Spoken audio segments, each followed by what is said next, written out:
and you see someone who you deem as a sinner who is in need of help, and you just throw the Bible at them? Like, as if you just throw the Bible at them, that's going to change everything and put them back on the straight and narrow?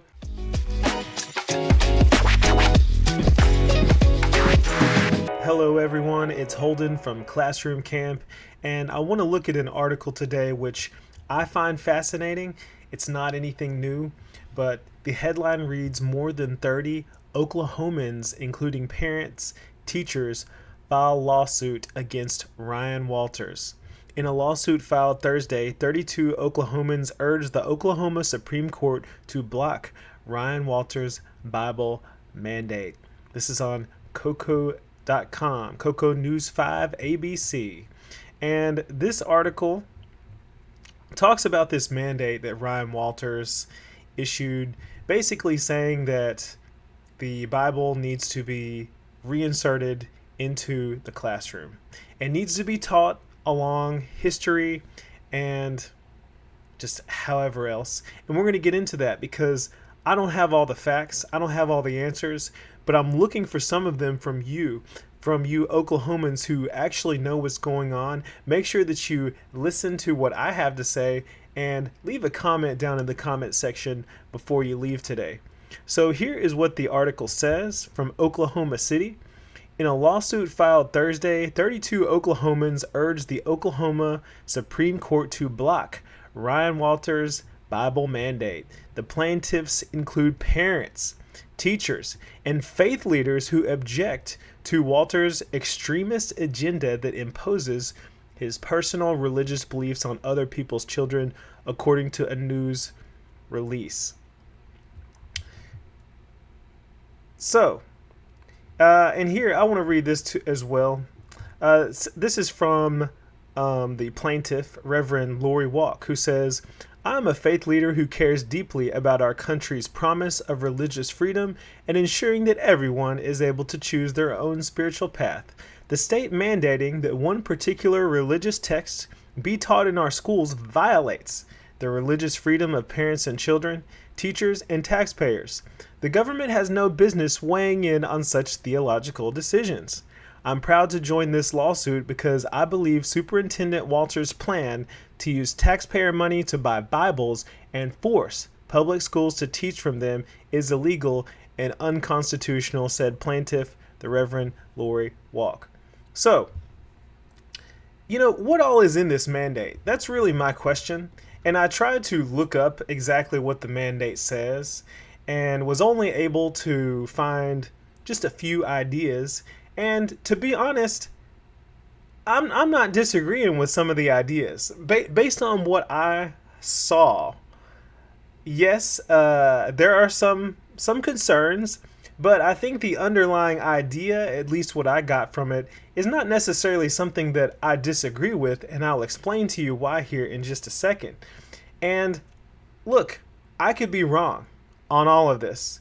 But again, that's why I want to hear from you, to hear your perspective on this. On face, it seems a little absurd having money, and it says here, at issue, let me pull this up for you. It says, at issue is Walters' mandate requiring every school in Oklahoma incorporate the Bible in the classroom, and the plans to spend $3 million on the Bibles, with an additional ask of $3 million for Bible purchases next year. So, yeah, spending a total of $6 million on Bibles, purchasing Bibles to put in classrooms, seems like a lot of money.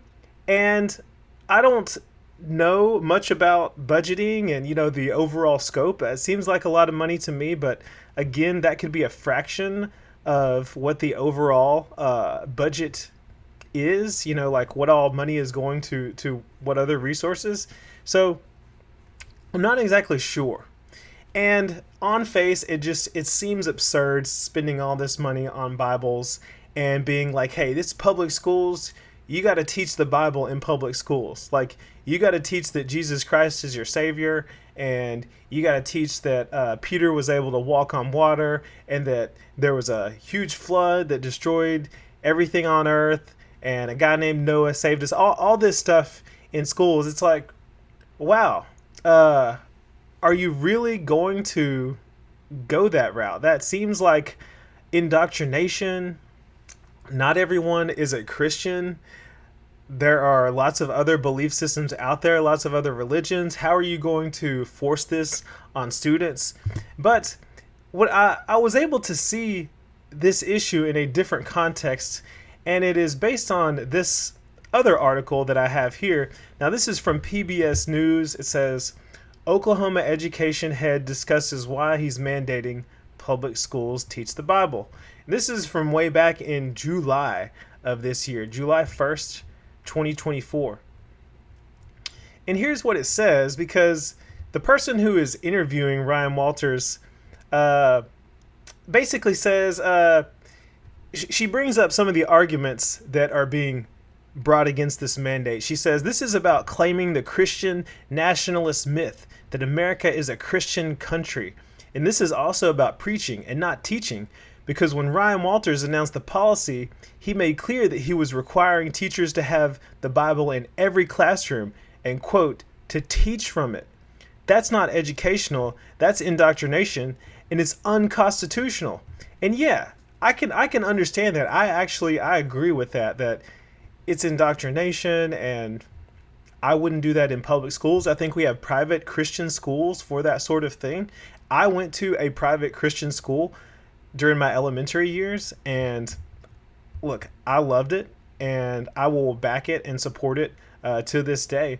But public schools, you got a hodgepodge of types of people, beliefs, and all that, and I don't think that it is culturally responsive teaching. So, but here's what Walter says, and something that I kind of see this side of it. He says the left can be offended, they can be mad, upset, blah, blah, blah, but they can't rewrite history. We're going to show the countless citations. The Bible was cited more than any other document in the 1600s, 1700s political writings. It is clearly a momentous historical source. We will bring it back to our schools, and look, we will continue the battle. We feel very confident in President Trump's nominees, blah, blah, blah. So all that, yeah, I'm not necessarily on board with Trump. I'm not going to get into the whole political thing. But the idea that the Bible was cited by a lot of our founding fathers and in historical documents, so quoting the Bible and actually diving deeper into what passages from the Bible are quoted, I think that it is a good idea, actually, so that because I think it offers us more context for our history and for the creation of our country, like it or not, I think that it does provide us with some context. Also here, let's see. So he goes on to say,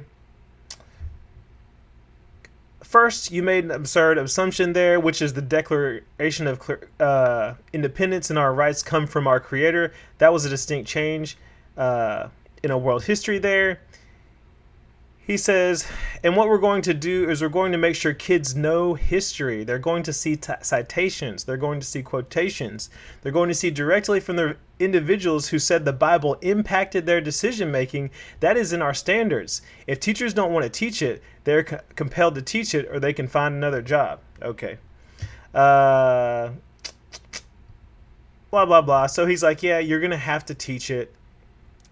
So I see some of the frustration and teachers who don't necessarily agree with what the Bible has to say being like, yeah, I don't want to teach this. And I understand that, but you can teach it in an objective way, showing how the Bible did influence some of our founding fathers.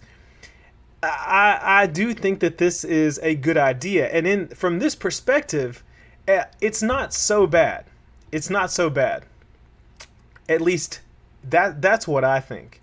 And, an example of how I think the Bible can be very powerful Christianity can be very powerful is I know that a lot of students, for example, our eighth graders, they read the narrative of the life of Frederick Douglass. And in Frederick Douglass' narrative, he talks about Christianity. And he actually says a lot of things that just hit me, because he talks about how the slave owners at the time used Christianity as a justification to enslave African Americans and do some of the egregious things that they did to the slaves. And Frederick Douglass, as a believer in God, he said, if that's Christianity, I want to have no part in it. Okay. But he, you know, I think that understanding Frederick Douglass and his belief system and what he believed about the Bible, I think that provides us some context for his perspective.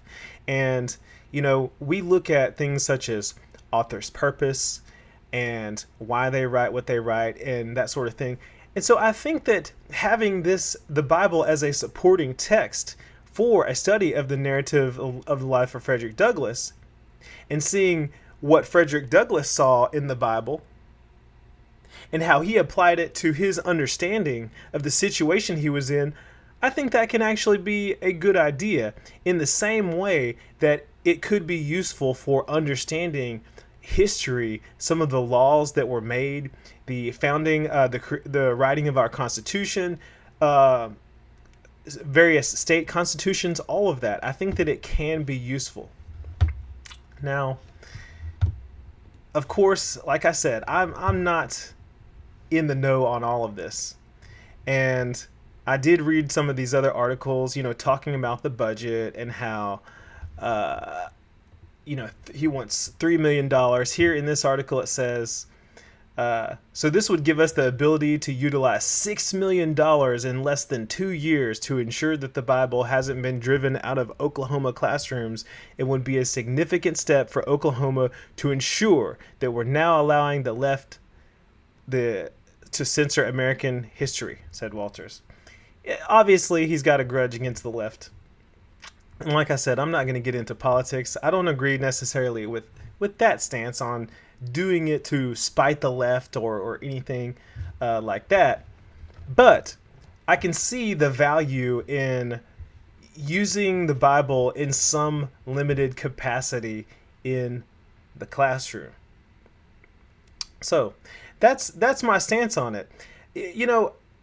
I think that I will say this, that when I initially heard about this, I thought this is absolutely absurd, because the idea that you're just going to because if his agenda is to spread Christianity and to create like this big change in the education system by just putting the Bible in classrooms as if that is the solution and it's going to create all this change, like that is absolutely not the way to go about it. That's the equivalent of if you're a Christian, for example, and you see someone who you deem as a sinner who is in need of help, and you just throw the Bible at them. Like, as if you just throw the Bible at them, that's going to change everything and put them back on the straight and narrow. I don't think that that's going to work. Just putting a Bible in classrooms, that's not going to lead to the spread of Christianity and just like this big overall change or anything like that. And as a side note, like the way that I see things, I don't like to watch a lot of TV and movies these days, for example, because they are just so grim to me. Like, I've never watched an episode of Game of Thrones. I had to stop watching The Walking Dead. A lot of movies and like TV shows, House of the Dragon, Shogun, all of those like R-rated. I'm very picky and choosy with my R-rated and even PG-13 movies, because I don't do good with violence. I don't do good with gore. But I have seen myself slowly being acclimated to some of those things. And but I do pretty well with movies from the 80s. even R-rated movies. And this past weekend, I watched a movie called The Fog, and it's from the 1980s, and it was R, and I was like worried, is The Fog going to be too much for me? Is it going to have too much violence? I can't even I can't even remember one curse word in that movie. I'm sure that there were some, but I can't even remember a curse word. I can't really remember hardly any blood. When killing happened, with some scenes, it was very short lived and things kind of cut away. It was just very atmospheric and scary in that way, but it wasn't like the bloody and gory, like, just stuff that you see these days, like torture and all this. Like, I can't do it. And the reason I bring up all that is because I think our society is desensitized by media and things like that. Just throwing the Bible at our students is not going to fix that, because they are inundated with these things day in and day out. There is so much violence. And it's often the shows that are the most grim and the most violent you see that reach the top of the charts. They've got like just this, they're so realistic, and they just show all this stuff. It's crazy. You see stuff on the news. We are so immersed in violence, negativity, and just all of this stuff that has slowly unraveled our culture. I mean, movies from and media from back then is so tame compared to what we see these days. And that points to a larger issue with society that is not going to be solved by just putting the Bible in classrooms. Like, we need to move away from being desensitized by violence. We need to move away from just having such awful lyrics and awful things being said in songs and children listening to those kinds of things. It did not exist back in the earlier days, the glory, the golden days, as you would say, of the United States. And to me, that is the difference. It's not that just that the Bible has been, or Christianity has been taken out of schools. It is that our society has just overall accepted some of these negative ideals, negative things, and that is where the real issue lies. So that's a whole rant, and we could make a whole other video on that. But overall, just looking at this this plan, there are some ideas, like I said, that I don't necessarily disagree with. I think that the Bible can be used as a supporting text for a study of history and the foundation of our country. Should we start preaching the gospel and doing all this extra stuff in classrooms? I don't think so. Is this budget for putting Bibles in classrooms, is that too much? I really don't know, because I'm not in Oklahoma. I don't really know what is needed there. And that's part of why I made this video, is because I would love to hear from you all. Whether you're from Oklahoma or not, what do you think about Ryan Walters' mandate to put Bibles in classrooms? Let me know down here in the comment section below. Do you think that I am just completely blind to what is going on? Do you disagree with me? Do you think that something I said was wrong? Please let me know that as well. Also, like this video if you like this content, and if you're new, make sure that you subscribe to the channel so that you get all of the content from Classroom Camp. Hit that bell button so you never miss a video. Thank you all for watching, and I will see you next time.